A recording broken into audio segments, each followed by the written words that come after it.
Hello everybody and welcome to the review of the week for the Cheshire Football League.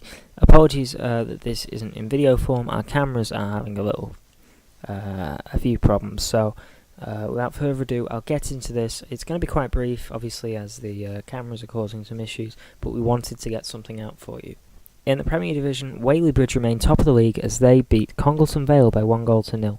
The home side become the first Premier Division side to reach 50 points. A single goal from Tom Streets was enough to give Bridge all 3 points. Knutsford defeated fellow title challengers Poynton at Manchester Road as they won 2-1. The home side took all 3 points through club top scorer Liam Crellin-Myers and Declan Butler.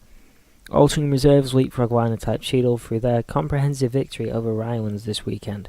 The winner edged to new club moves Alty to 4th on 40 points. A point ahead of Nomads. Nomads drew 1-1 with Malpass, their one goal coming through Askley Harrison. In Division 1, result of the day saw strugglers Grappenhall Sports beat FC St Helens by 5-1. The Warrington locals were 5 up before the visitors pulled back a consolation goal. Bottom side, Cheadle Town Reserves shocked Goldblood Sports by putting 8 goals past them at Park Road. An exceptional attacking performance from Goldblood's Kieran Eves, who picked up a hat-trick, was completely wiped out by a superb showing from the Stockport locals. Dayton and Lostock Greyland played out a 9-goal thriller as the Grey Lambs came away with the victory. 2 braces courtesy of Charlie Fisher and Don Johnson, and a goal from Danny Martin gave the away side the win at Colkeith Sports Club. Billings move up to second with their 5-2 victory over Pilkington, who were in second at the start of play. They are now just 1 point behind Warrington Town Reserves. AFC Macclesfield continued to close the gap on the top 3 as they took on Edgerton at Stockport Sports Village. A 3-1 victory for the home side keeps them in 4th and within touching distance of the top 3 now. West Didsbury and Chorlton Reserves beat Halebank by the same scoreline at the Recreation Ground in South Manchester to move up to 6th in Division 1. Windle Labour remain top following their 3-2 win in Northwich away at Cuddington. They sit on 33 points, 3 ahead of Broadheath Central. Broadheath themselves won away at Orford by 5-2. Diva Christleton fell victim to a strong Moore United side who came away with all 3 points in Chester. The visitors' goals coming through Sam Chaddock, Joe Holt and Sean Willett. In another high-scoring affair, Main Row Reserves defeated Ford Motors in Chorlton. The home side came out the better of the sides in a 7-goal thriller, their goals coming from Sam Barnett, Jack Blundell, Tom Keyworth and Robert Wallace.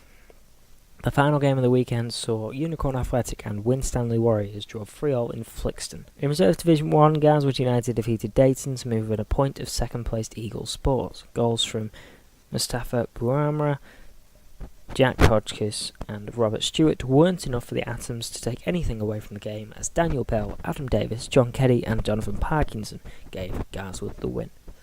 Liner-type Cheadle now top of the league as they won 4-2 at home against Greenhorse Padgate St Oswald's. Poynton beat Rylands to overtake their opponents and move into 6th, while Knutsford A remain in 5th after beating Style by 3-1 in Wilmslow. In Reserve Division 2 there were 2 games. The first saw FC St Helens fall victim to a strong Mersey Valley side. The Ashton-on-Mersey locals came away with a 4-2 win through goals from Liversedge, Garner and Carroll, who got a brace. Goldwyn Sports didn't follow their first team's result as they played another bottom side in their reserve division as they beat Malpass 7-2 thanks to goals from Shannon, who got a brace, Woods, who got a brace, and Fred Gill, Kidman and Southworth. That concludes our roundup. Apologies for it being quite brief, but we've obviously had a few technical issues that have meant that we've had to keep it quite brief. Thank you very much for watching or listening, as there has been no real on-screen activity in this one, so thank you very much for watching. Bye bye.